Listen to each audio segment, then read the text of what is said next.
സജി ചെറിയാൻ സാംസ്കാരിക മന്ത്രി, LDF convener നമ്മുടെ TP രാമകൃഷ്ണൻ, പാർട്ടിയുടെ CPM-ന്റെ politburo general secretary MA Baby, പിന്നെ പത്രങ്ങൾ, പിന്നെ ചാനലുകൾ, സകല പേര് നടത്തുന്നൊരു ചർച്ചയുണ്ട്. ശരിക്കും പറഞ്ഞാൽ അനാവശ്യ ചർച്ചയാണ്. യാതൊരു സെൻസിബിലിറ്റി ഇല്ലാത്ത ചർച്ചയാണ്. ഒരു കാര്യമില്ലാത്ത ചർച്ചയാണ്. എന്താണ് ആ ചർച്ച? ഇന്ത്യ സ്വാതന്ത്ര്യം നേടിയപ്പോൾ ഇന്ത്യ ചില തീരുമാനമെടുത്തു. സോവിയറ്റ് റഷ്യനെ പോലുള്ള സോഷ്യലിസ്റ്റ് രാജ്യങ്ങളുണ്ട്, എല്ലാം പൊതുമേഖലയിൽ തീരുമാനിക്കും, സ്വത്തെല്ലാം പൊതുമേഖലയിലാണ്, ആളുകൾക്ക് ജോലി കൊടുക്കലും ഭക്ഷണം കൊടുക്കലും പാർപ്പിട സൗകര്യം കൊടുക്കലും എല്ലാം ഒരു മിനിമം ലെവലിൽ ചെയ്തു കൊടുക്കുന്നത് ഗവൺമെൻറ്റാണ്, സ്വത്ത് ഗവൺമെൻറ്റിൻ്റെ കയ്യിലിരിക്കും, ഒരു പ്രോപ്പർട്ടിയും ആർക്കും കൈകാര്യം ചെയ്യാൻ പറ്റില്ല എന്നുള്ള ഒരു സോഷ്യലിസ്റ്റ് കൺസെപ്റ്റ്. ഗവൺമെൻറ് ഒന്നും ചെയ്യേണ്ട കാര്യമില്ല, അതൊരു ഫെസിലിറ്റേറ്റർ മാത്രമായിട്ട് നിന്നാൽ മതി, ബാക്കി മുഴുവൻ കാര്യവും സ്വകാര്യ മേഖല ചെയ്തുകൊള്ളൂ എന്ന് പറയുന്ന, കോർപ്പറേറ്റ് സ്വകാര്യ മേഖല ചെയ്തുകൊള്ളൂ എന്ന് പറയുന്ന ഒരു അമേരിക്കൻ കൺസെപ്റ്റ്, ഒരു ക്യാപിറ്റലിസ്റ്റ് കൺസെപ്റ്റ്. അപ്പോൾ ഒരു സോഷ്യലിസ്റ്റ് കൺസെപ്റ്റ്, ഒരു ക്യാപിറ്റലിസ്റ്റ് കൺസെപ്റ്റ്, ഇത് രണ്ടും പരാജയമായിരിക്കുമെന്ന് ഇന്ത്യ എത്രയോ വർഷങ്ങൾക്ക് മുമ്പ് മുൻകൂട്ടി കണ്ടു. അത് ശരിയുമായിരുന്നു. കാരണം സോവിയറ്റ് യൂണിയൻ തകർന്ന്, സോഷ്യലിസം എന്നൊക്കെ പറഞ്ഞ് സോവിയറ്റ് യൂണിയൻ തകർന്ന് തരിപ്പണം പല കഷ്ണങ്ങളായി. ഗോർബച്ചേവിൻ്റെ ഗ്ലാസ്നോസ്റ്റും പെരിസ്ട്രോയിക്കയും വന്നപ്പോൾ സ്വാതന്ത്ര്യം കൊടുത്തുകൊണ്ട് കംപ്ലീറ്റ് അവിടെ നശിപ്പിച്ചു. അത് കഴിഞ്ഞതിന് ശേഷം ചൈന മുതലാളിത്തത്തിലേക്ക് മാറിക്കഴിഞ്ഞു. ക്യൂബയും ഉത്തര കൊറിയ എല്ലാം പേരിൽ കമ്മ്യൂണിസ്റ്റ് പാർട്ടിയും കൊടിയിൽ മാത്രമേ ഉള്ളൂ, ബാക്കി എല്ലാം മുതലാളിത്തത്തിലാണ് ചിന്തിക്കുന്നത്.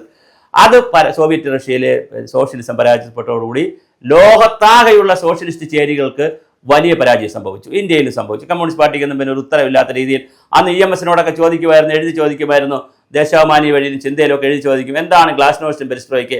ഒരു തമാശയോടെ പറഞ്ഞുതരാം. തിരുവനന്തപുരം ജില്ലയിൽ വളരെ പ്രധാനപ്പെട്ട ഒരു സ്ഥലത്ത് ഒരു പഞ്ചായത്തിൽ ഒരു ലോക്കൽ കമ്മിറ്റിയിൽ ഒരു സമ്മേളനം നടന്നപ്പോൾ ഒരു റബ്ബർ വെട്ടാൻ പോകുന്ന 2 സഹാക്കളിൽ പാർട്ടി മെമ്പർമാരാ ഒരു സഹാവ് ചോദിച്ചു, അവിടുത്തെ ഇത്തിരി സർക്കാസ്റ്റിക്കായിട്ട് ഉത്തരം പറയുന്ന മുറുക്കാനകത്ത് നിന്ന് സർക്കാസ്റ്റിക്കായിട്ട് ഉത്തരം പറയുന്ന ഒരു ആളായിരുന്നു ലോക്കൽ കമ്മിറ്റി സെക്രട്ടറി.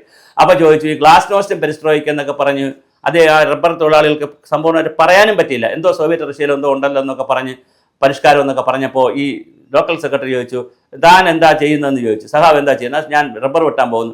എടോ, രാവിലെ കഴിച്ച് റബ്ബറും പാൽ എത്ര കിട്ടുമെന്ന് നോക്കുക, റബ്ബർ വെട്ടിയാൽ അതിൻ്റെ കാശ് കിട്ടുമെന്ന് നോക്കുക, ഇതൊക്കെ വലിയ വലിയ സഹാക്കൾ നോക്കുക. പോലും EM എന്നാണ് EMS-നെ വിളിക്കുന്നത്, പോലും അഭിപ്രായം പറയാത്ത കാര്യത്തിലാണ് ഇവിടെ ഇപ്പം ഞാൻ ലോക്കൽ കമ്മിറ്റി സെക്രട്ടറി അഭിപ്രായം പറയാമെന്ന് പറഞ്ഞ് അദ്ദേഹത്തെ കളിയാക്കിയിരുത്തി. അന്ന് പറഞ്ഞു ഞങ്ങൾ പഠിച്ചിട്ട് പറയാമെന്ന്, ഇന്നും പഠിച്ചിട്ട് പറഞ്ഞില്ല. ഡോക്ടർ MB പരമേശ്വരനെ പോലെ സോവിയറ്റ് റഷ്യയിൽ തന്നെ പോയി സയൻറ്റിസ്റ്റായിട്ടൊക്കെ ജോലി ചെയ്തു. അവിടെ മറ്റു പല പ്രശ്നങ്ങളായി രാജിവെച്ച് തിരിച്ചു വന്ന് ശാസ്ത്ര സാഹിത്യ പരിഷത്തിൻ്റെയും കേരളത്തിൻ്റെ ബൗദ്ധിക മണ്ഡലത്തിൽ വലിയ സംഭാവന ചെയ്തുകൊണ്ടിരിക്കുന്ന, ഇന്നും ജീവിച്ചിരിക്കുന്ന സീനിയർ വെറ്ററനായിട്ടുള്ള MB പരമേശ്വരൻ പറഞ്ഞു, ഞാനിപ്പോൾ ഇതാ പഠിച്ചു തരാമെന്ന് പറഞ്ഞു. ഒന്നും പഠിച്ചില്ല.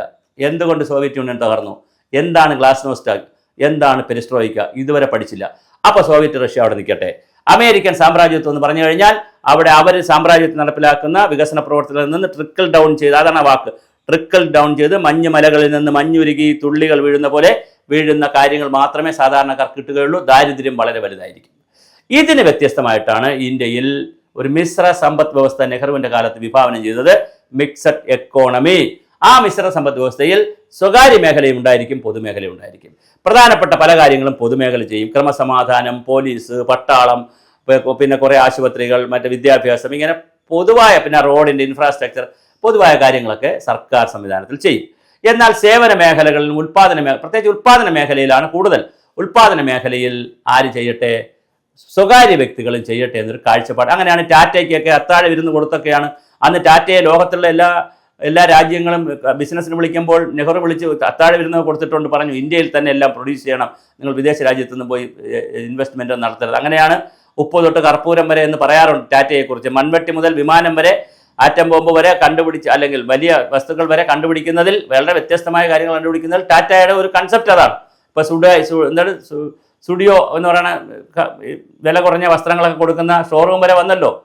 അപ്പോൾ അതുകൊണ്ട് ടാറ്റയുടെ ആ കൺസെപ്റ്റ്. അപ്പോൾ ഒരു വശത്ത് സ്വകാര്യ മേഖല, പൊതുമേഖല. അപ്പോൾ കേരളം എടുത്താലും ഏത് മേഖല എടുത്താലും സ്വകാര്യ മേഖലയുമുണ്ട്, പൊതുമേഖലയുമുണ്ട്. സ്വകാര്യ മേഖല പൊതുമേഖലയെ വിഴുങ്ങരുത്, പൊതുമേഖല സ്വകാര്യ മേഖലയും വിഴുങ്ങരുത്. ഇതാണ് ഇതിൻ്റെ ബാലൻസ് മിശ്ര സമ്പദ് വ്യവസ്ഥയുടെ. ഇവിടെ വിദ്യാഭ്യാസം aided school, unaided school, self financing college, government സ്കൂളുകൾ, സ്വകാര്യ ആശുപത്രികൾ, ഗവൺമെൻറ് ആശുപത്രികൾ, സ്വകാര്യ ബസ്സുകൾ, പ്രൈവറ്റ് ബസ്സുകൾ, ഗവൺമെൻറ് ബസ്സുകൾ, എല്ലാ മേഖലയിലും ഉണ്ട്.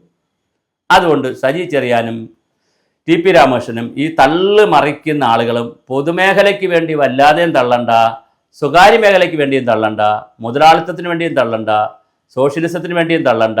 ഒരു മിശ്ര സമ്പദ് വ്യവസ്ഥയാണ് നല്ലതെന്ന് ലോകം തെളിയിക്കുന്നു, ഇന്ത്യ തെളിയിക്കുന്നു. പരസ്പരം ഒന്നൊന്നിനെയും ഞാൻ പറഞ്ഞല്ലോ, സ്വകാര്യ മേഖല പൊതുമേഖലയോ പൊതുമേഖല സ്വകാര്യ മേഖലയോ വിഴുങ്ങാതെ ഇരിക്കട്ടെ. നല്ലൊരു മത്സരം നടക്കട്ടെ.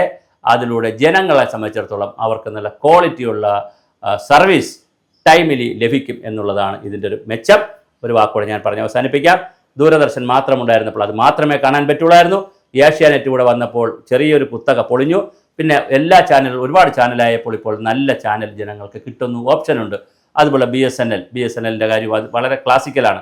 LIC, സ്റ്റാർ ഹെൽത്ത് എന്നൊക്കെ പറഞ്ഞ് ഒരുപാട് വന്നപ്പോഴാണ് ഒരു മത്സര സ്വഭാവം വരികയും പൊതുമേഖലയും അതിനനുസരിച്ച് പ്രൊഫഷണലാവുകയും ചെയ്യുന്നത്. പക്ഷേ ഒരു പ്രശ്നമുണ്ട്, ഒന്നിനെ വിഴുങ്ങരുത്, രണ്ടും ആവശ്യമുണ്ട്.